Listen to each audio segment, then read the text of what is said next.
This discussion today focuses on the price of an asset versus its value. How do we compute and compare the price versus the value of an asset? When buying a car, do you always pay the retail sticker price that is quoted? Or do you look online to see what the real value of the car is and what people are actually paying to drive that car off the lot? The reality is, very few people are paying the full sticker price.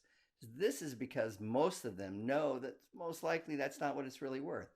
They know how to find the information they need in order to determine the fair market value. They know they can get it for less when all is said and done through negotiations or other deals, even though the higher sticker price is quoted right on the window by the dealer. And the price doesn't always equal the value in your investments either. Investing is probably the area where price versus value is most commonly misused. Many investors and traders confuse the meaning of value when they talk about the price of an investment. They use the word interchangeably. For example, someone might say Apple stock has a value today of $109 simply because that's what the stock is trading for. That's the price on the New York Stock Exchange. But investors need to understand that just because that is the cost to buy Apple today on August 26th, 2015, it has absolutely nothing to do with the value. As Warren Buffett says, price is what you pay, but value is what you get. Price versus value must always be considered to determine the suitability of any investment you make. Then how do we determine the value of an investment? Well, there are many different ways to calculate the value of an income producing asset. However, most of the methods involve determining the future cumulative cash flows and then discounting that back to the present value in today's dollars.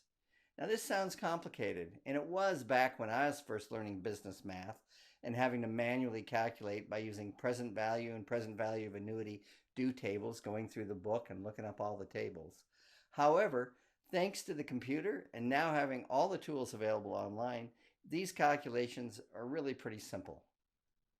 The important concept to understand is that an investment's value today is determined by looking at the amount we think it'll sell for at a later date, combined with all the income that we can accumulate during the holding period of that asset, and then discounted back to today based on some assumed rate of return.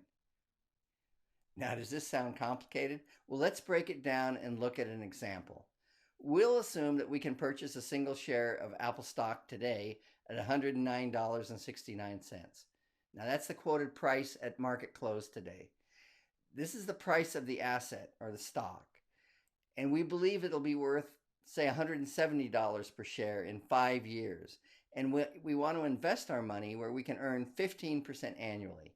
Now, we know that Apple is currently paying a quarterly dividend of 52 cents per share.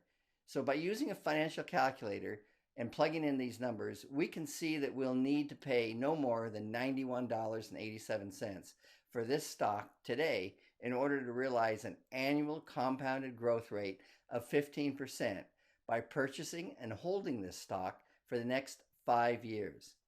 This means that the value we place on the stock today is $91.87. Now, the current price might be $109.69, but the value to us is only $91.87. In order to invest in this stock, we need to be patient, and we need to patiently wait for the cost to fall to the value that we've placed on it. Of course, if much time goes by, then we'll need to recalculate the value based on up-to-date figures at that time. And this would include new earnings information, the dividends changes, and any other company news. And then, among other components. But remember, you only buy on sale when the price compared to the value is favorable for you. It's important to keep in mind when investing in any asset, you want the price you pay to be less than or equal to the value that you receive. Therefore, you can use this same process when calculating the value of any asset you are considering for purchase. This applies to stock investments, businesses, real estate, or anything else that you can place a valuation on. The price quoted on the front sticker of a new car almost never equals the value. The same can be said of stocks and other investments. Use this mindset and calculation the next time you are contemplating a purchase. It's simple, it's efficient and accurate, and it can be repeated over and over again. It'll get you some fantastic deals, not just when shopping, but when you're investing as well. Remember, the market price doesn't necessarily mean that's what its value is. Always compare the price versus the value. And remember, price is what you pay, value is what it's really worth. Thanks for watching.